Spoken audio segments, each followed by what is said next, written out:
Madam President of the General Assembly, Annalena Baerbock, Mr. Secretary General Antonio Guterres, dear heads of state and government, and representatives of the member states gathered here.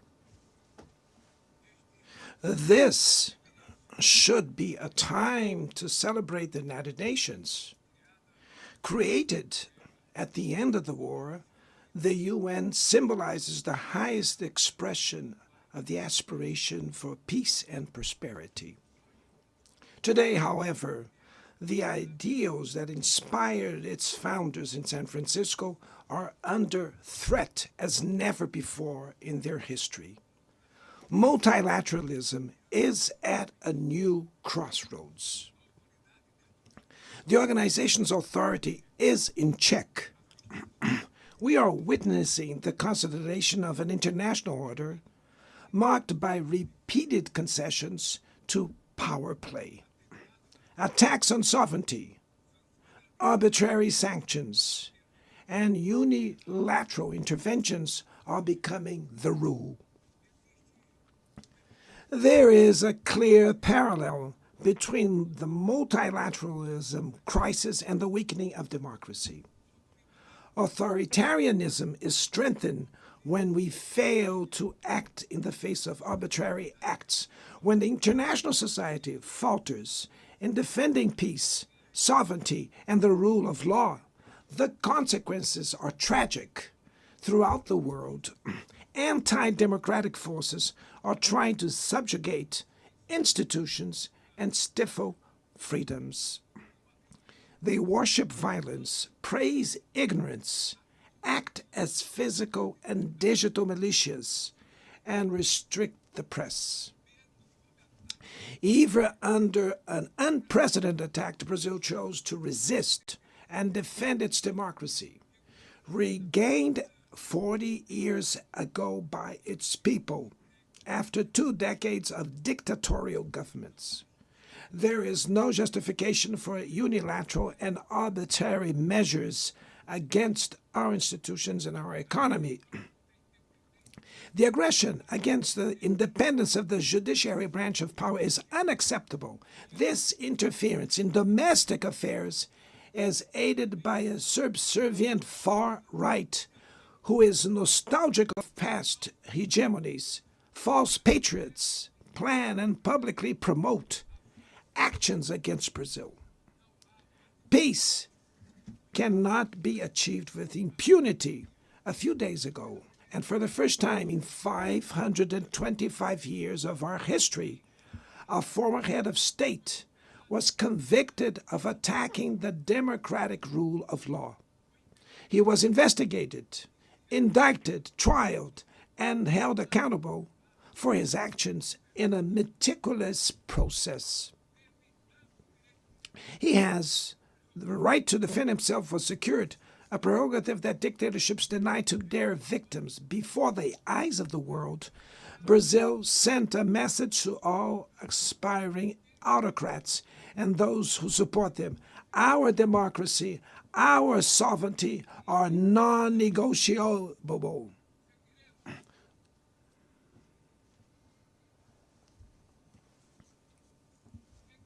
We will continue as an independent nation and as a people free from any type of guardianship.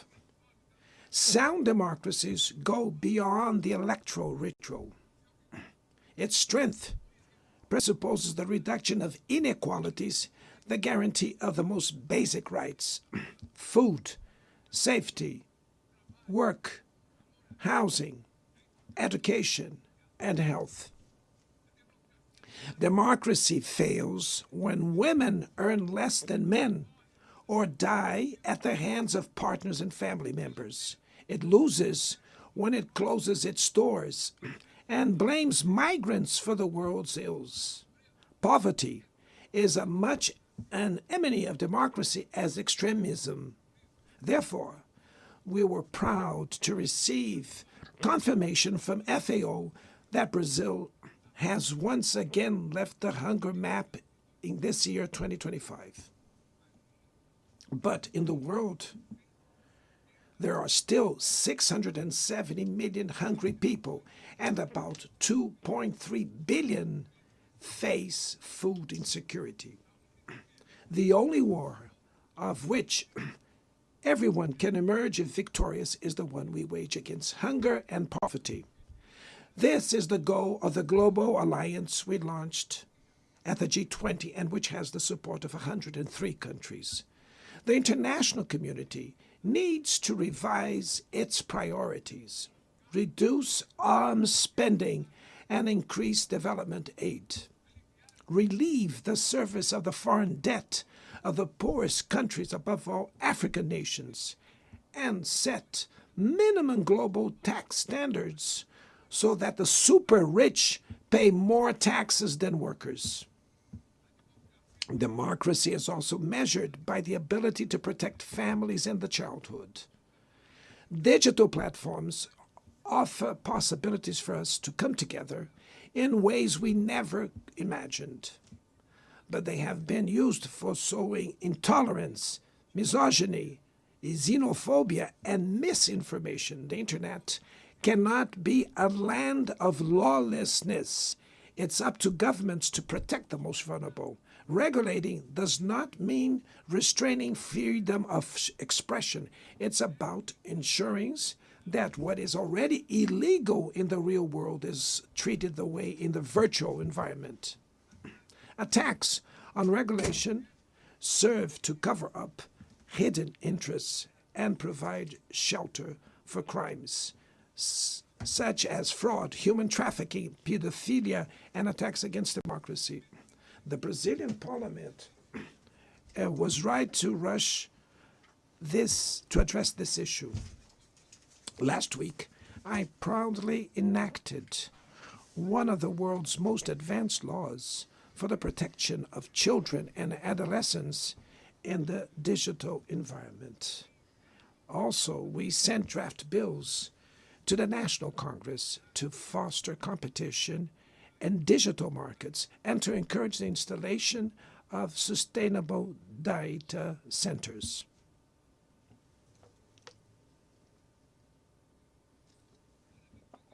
To mitigate the risks of artificial intelligence, we are committed to building multilateral governance in line with the Global Digital Compact that was approved in this plenary last year. Ladies and gentlemen, Your Excellencies, in Latin America and the Caribbean, we are experiencing a time of growing polarization and instability. Maintaining the region as a zone of peace is and was our priority. We are a continent free of weapons of mass destruction, without ethnic or religious conflicts. The comparison between crime and terrorism is worrying. The most effective way to combat drug trafficking is to cooperate to suppress money laundering and limit arms trade. Using lethal force in situations that do not constitute armed conflict is tantamount to executing people without trial. Other parts of the planet have already witnessed interventions that cause greater damage than intended, with serious humanitarian consequences. The path to dialogue must not be closed in Venezuela. Haiti has the right to a violence-free future, and it is unacceptable that Cuba be listed as a country that sponsors terrorism. In the conflict in Ukraine,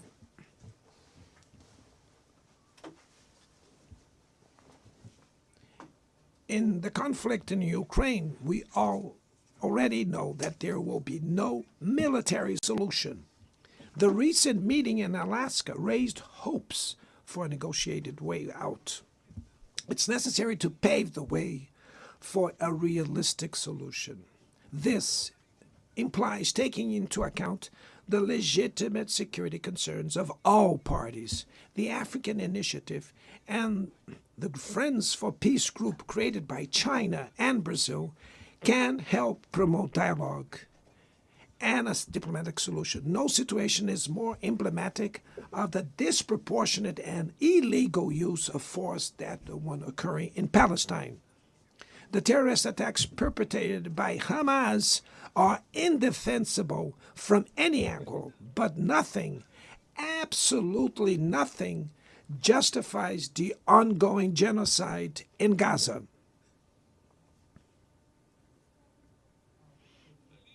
There, under tons of rubble, are buried tens of thousands of innocent women and children. There, we can see that international humanitarian law and the myth of ethical exceptionalism of the West are also being buried there. This massacre would not have happened without the complicity of those who could have prevented it. In Gaza, hunger is used as a weapon of war, and the forced displacement of populations goes on unpunished. I express my admirations to the Jews who, inside and outside Israel, oppose this collective punishment. The Palestinian people are at risk of disappearing. They will only survive with an independent state integrated to the international community. This is the solution defended by more than 150 UN members, reaffirmed yesterday here in this very plenary, but barred by a single veto. It is regrettable that President Mahmoud Abbas was prevented by the host country of occupying the Palestinian bench at this historical moment.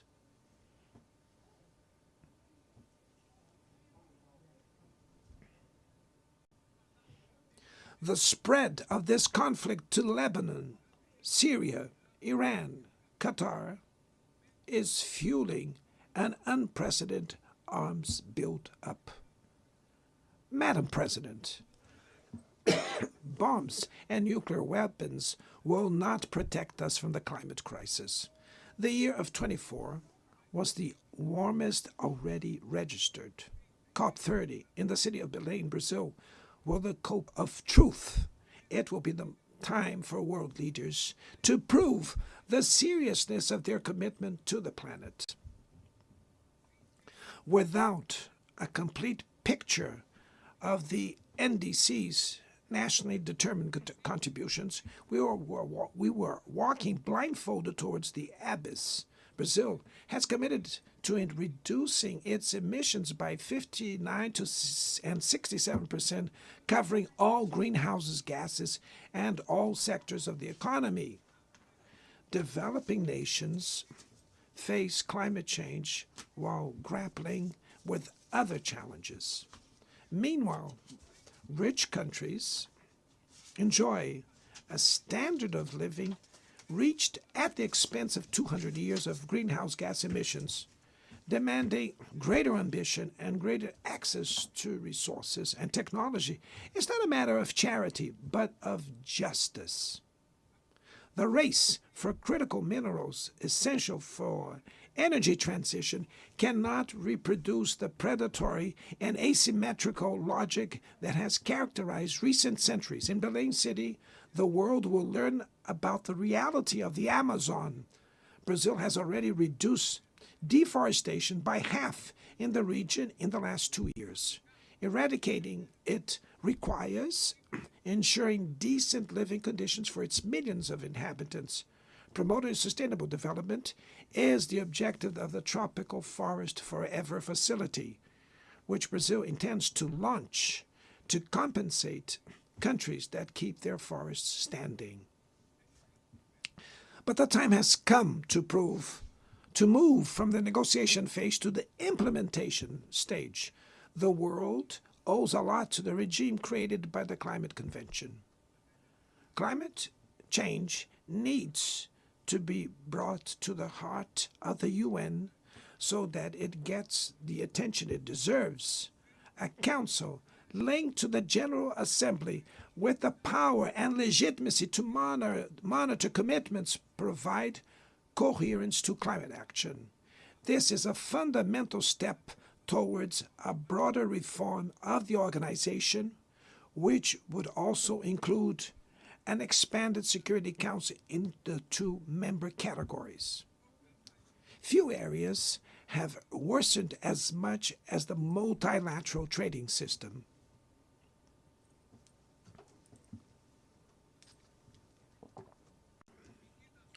Unilateral measures have rendered fundamental principles, such as the most favored nations clauses, meaningless. They have disrupted value chains and threw the global economy into a pernicious spiral of high prices and stagnation. It is urgent to refound the WTO based on modern and flexible foundations. Your Excellencies, ladies and gentlemen, this year, the world lost 2 exceptional public figures. Former Uruguayan President Pepe Mujica and our dear Pope Francis, both embodied the best humanist values like no other. Their lives were intertwined with the 8 decades of the UN's existence. If they were still among us, they would use this platform to remember that authoritarianism, environmental degradation, and inequality are not relentless, that the only ones defeated are those who stand idly by resignate, and that we can defeat the false prophets and oligarchs who exploit fear and monetize hate, and that tomorrow is made of daily choices, and it takes courage to act to transform it. In the future that Brazil envisions, there is no room for the reenactment of ideological rivalries or spheres of influence. Confrontation is not inevitable. We need leaders with clear visions who understand that the international order is not a zero-sum game. The 21st century will be increasingly multipolar. For it to remain peaceful, it cannot fall to multilateral. Brazil is giving increasing importance to the European Union, the African Union, ASEAN, CELAC, BRICS, and the G20. The voice of the Global South must be heard. The UN has today almost 4 times more members than the 51 who were at its foundation. Our historic mission is to make it once again a barrier of hope and a promoter of equality, peace, sustainable development, diversity, and tolerance. May God bless us all. And thank you very much.